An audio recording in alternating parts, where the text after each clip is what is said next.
Hello po, Mami. Hi! Kamusta po kayo? Hi! Magandang gabi sa inyo dyan, mga ate. Diyos ko, salamat. Nasa Alam po nyo, kayo?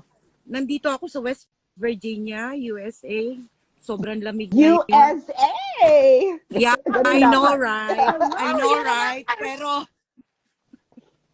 so hindi naman ibig sabihin nandito tayo, pumapabor na tayo sa, alam mo na, Alam SAS, ko kagaya mo rin. naman yan. Hello Yes, naman. Ano naman, magkaiba naman ang American citizen sa US government. O you kamusta know, ka? Ano masasabi niyo? Ay, ilang taon na kayo dyan, Ma'am Sheer? actually, bago lang ako. Magpo 4 years pa lang at my age sana ayoko nang iwanan ng ating bansang sinilangan, you know. I'm a paid masyado ako makabansa at nung nandiyan ako sa Pilipinas talagang tumutulong ako kaya lang you know binigyan ako ni Lord ng panibagong buhay na harapin at nakapag-asawa pa rin Ah, ng Oh, yeah, congratulations, ng ma'am! apam, Diyos ko mga ay, ating at ilang 52. taon na kayo, Ma'am Sheer? At what? 52? 52 nung Ay, nakilala ko ang 47 naging long distance relationship ang aming relasyon. I mean, my God. So, ibig, 6 years, yes. ibig sabihin, Ma'am Sheer, habang may buhay, ang hardin ay may pag-asa. Ay, correct. Yes! Sa hardin ay may pag-asang madiligan, magtatapos din Correct. ang tagtuyot, mga kaibigan! Habang may buhay, may pag-asa. Pero alam niyo mga ateng, imbis na enjoy ko ang aking love life kahit huli na high blood ako sa nangyayari sa atin dyan. Diyos ko. Nung election, maikwento ko lang, nabudol talaga ako. Diyos ko, nakipaglaban ako sa TikTok kahit sa edad ko, nakipagbayan ako. At ako'y Nanonood ka ba kay Joey? Joey, nanonood ba yes, sa'yo si Mami? napapanood ka si Joey sa Ay, TikTok. ano, Although 5,000 lang ang aking followers, pero nakipagbangayan tayo nung eleksyon para ikampanya ang Unity. hinayupak at putang ina na walang bayag ng ating leader. I'm sorry. Sana hindi maano Hindi. ang mga Facebook nyo, pero Mami, Mami, kayo ba US citizen na? Kasi kung di pa kayo US citizen, baka... I don't care. I Okay. don't care. Ito, But I'm Mami. already married, so hindi na tayo basta Oo. Mami, bakit nyo binoto si BBM noon? Binoto nyo ba siya dahil makamarcos Mami talaga Ning, kayo? pag-usapan Or, natin yan. like Maharlika Boljakera, laki ako, martial law baby ako. Lumaki ako, nagkaisip ako during time ng kanyang ama. At sa totoo lang naman, maybe siguro, ngayon ko lang na-analyze yung mga propaganda, no? Kasi bata pa tayo, no? Nang nakikita ko lang before is mura ang bilihin. At saka, Manilenya ako, nag-aral ako sa Ramon Magsaysay. And every week, nandun ang First Lady. So, bumibisita talaga siya sa mga public school. Inaalam ko anong mga kailangan. At talagang, meron kaming parade, yung field day na tinatawag na nagpaparada kami para maganda yung ating kultura before Maganda yung pinapakita natin Active na active. Lahat ng school, ng public school, talagang may connection sa Malacanang. Okay. Kumbaga may mga kaganapan noon na talagang sponsor dyan ng Malacanang sa bawat public school.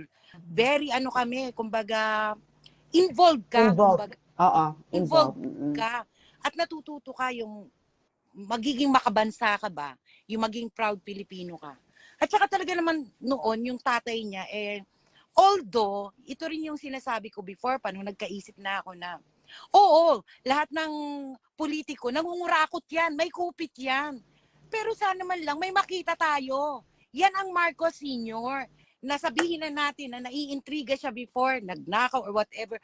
Pero look at the projects, di ba? Hindi Saka maiwasan. iba daw ang peace and order no. Iba noon talagang wala naman yung I don't know, inexpose na lang yan, yung kalaban sa politika na yung martial law. No, martial law is a peaceful living. Ligtas ka Kasi maraming takot, hindi dahil sa kumbaga disiplinado.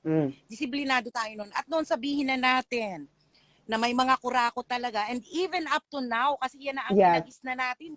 Pero Yes. pagkakaiba, nung nag-take over ang Cory, sabihin na natin na meron talagang nakupit. Sige, sabihin na natin. Pero Diyos ko naman, may nakikita Yung tayong Cory. proyekto dati.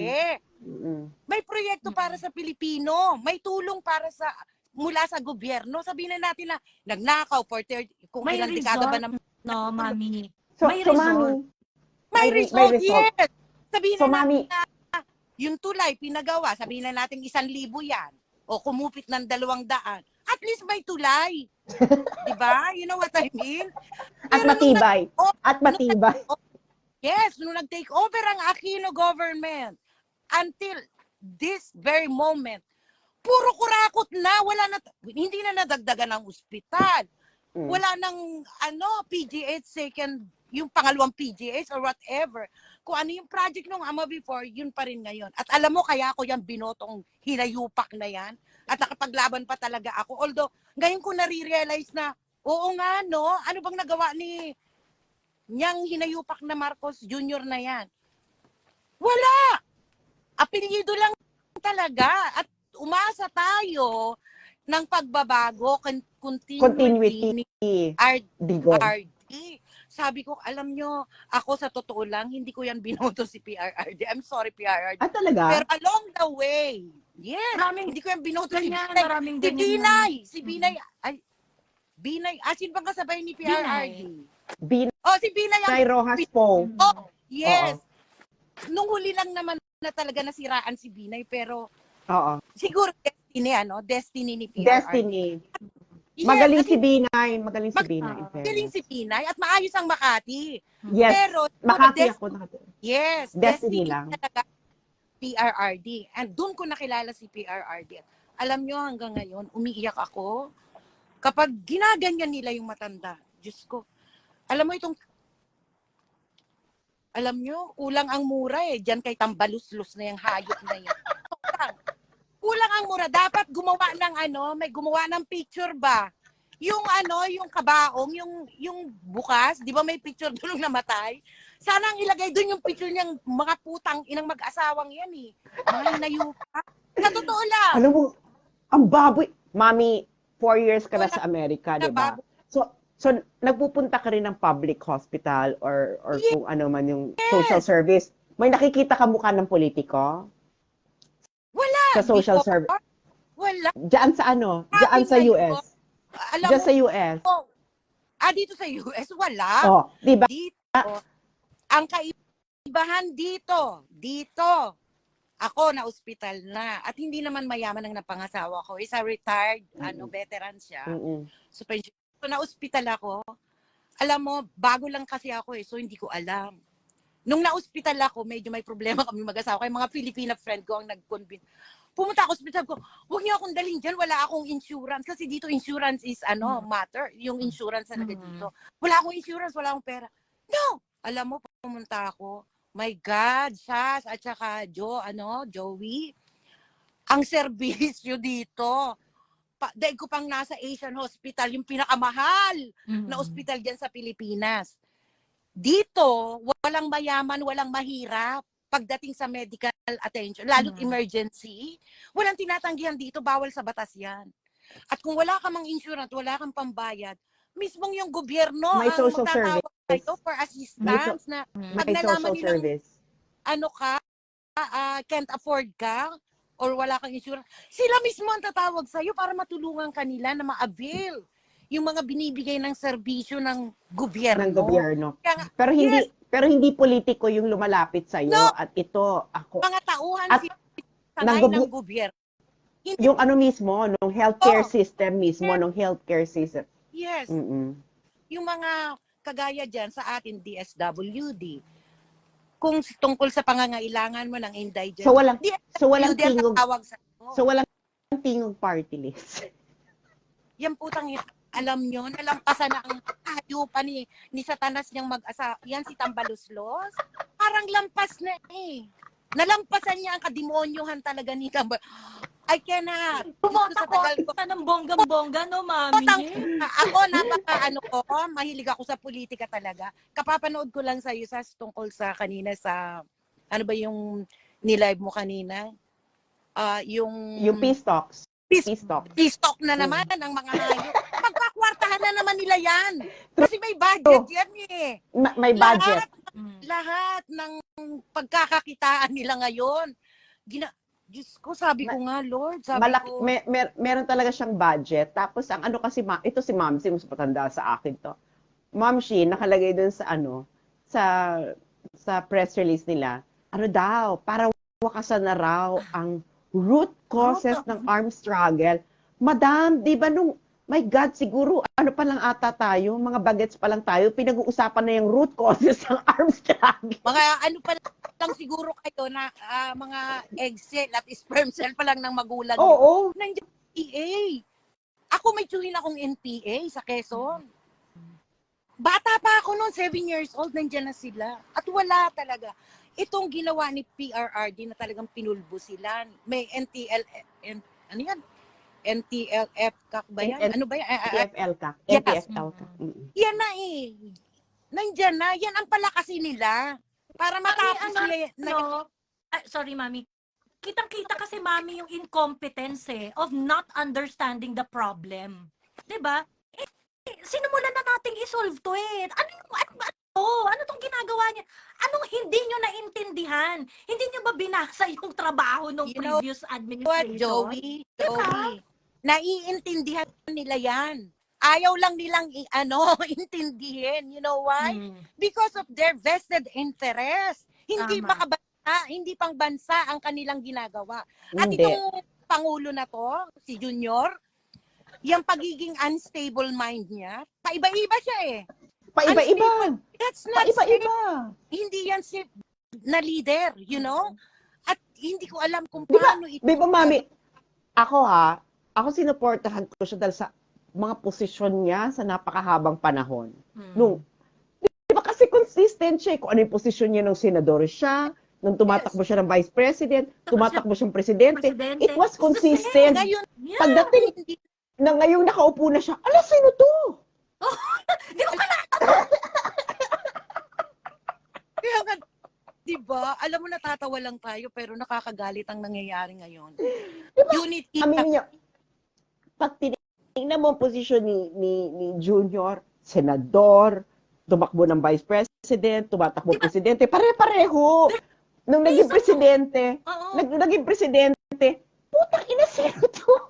Hindi na yan ang binoto. Alam mo ang nagpapatakbo, hindi yan yung binoto natin na consistent before. Hindi na yan. Sino nga? He's just a Puppet na.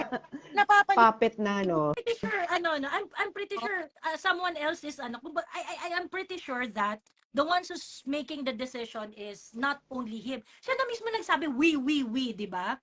Yeah. Ang We will inahan not Mr. allow President. Di ba, anong we? Ikaw ang binoto namin dito, ikaw ang magdidesisyon. Anong we? Di ba kasalanan Diba? niya?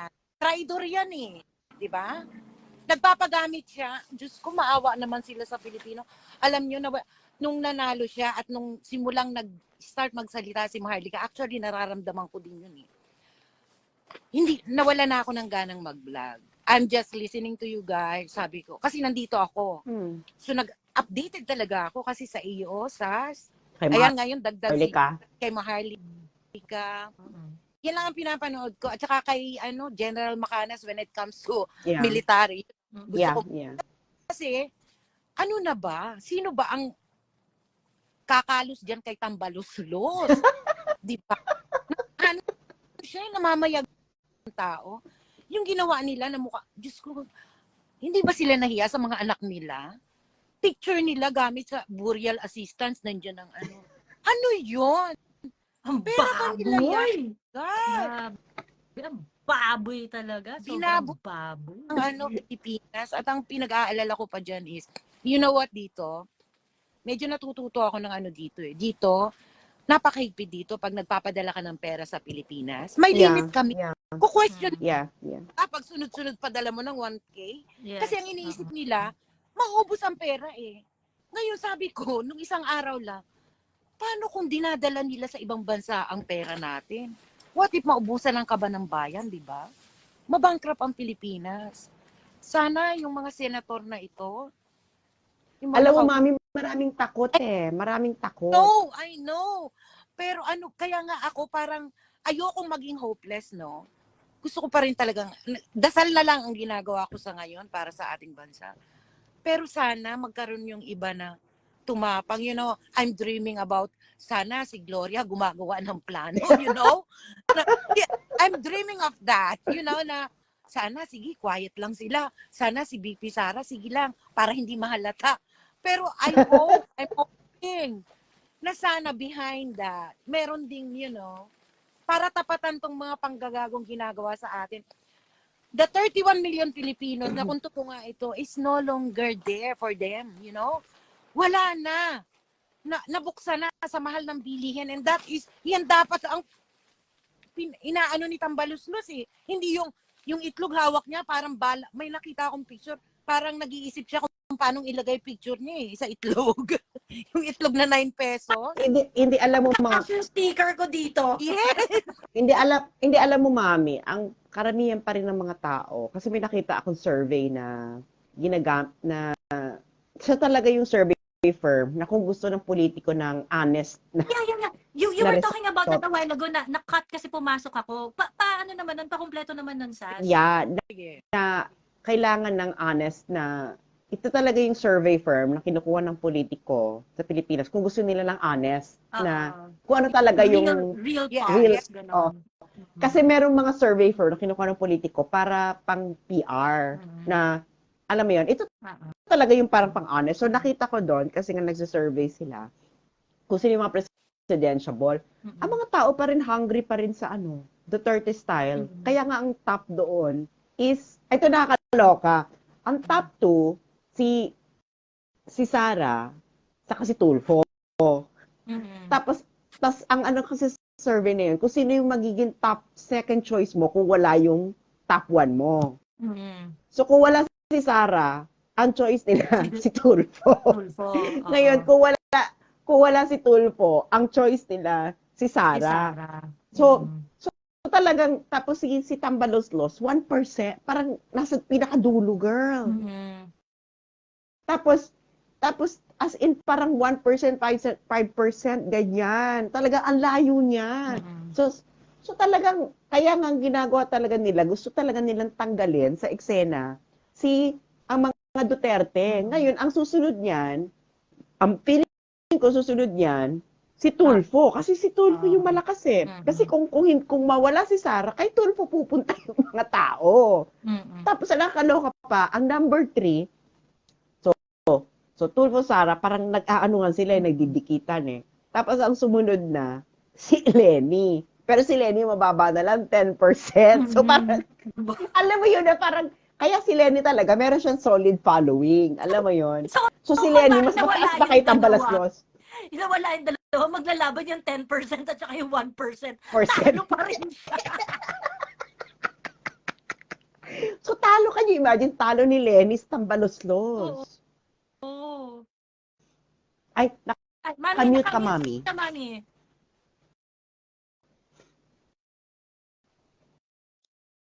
At ang aking afam, gising na siya.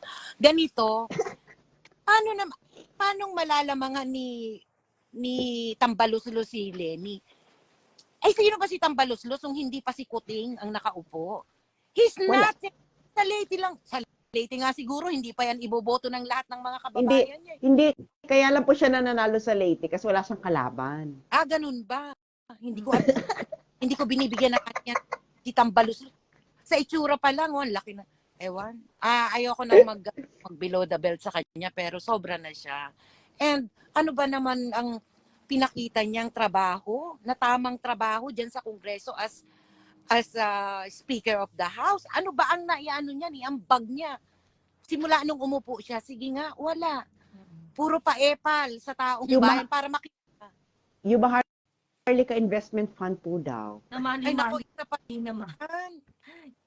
Yung Maharlika Investment Fund na mali-mali naman. Alam mo, natatawa ako sa inyo doon sa tambalin. Alam mo, tawang-tawa ako dun sa tambalinan yung dalawa. Oo nga, no? Little Tamba. Little Tamba, tambilin. O siya, sige na. Thank you sa inyo. Ipagtitimpla ko muna ng kape ang aking asawa. Sige po, Okay. ma'am. Thank you, Bye. Thank you, Mami Thank Mirna. you. Thank you. Bye-bye. Nakakaloka. So,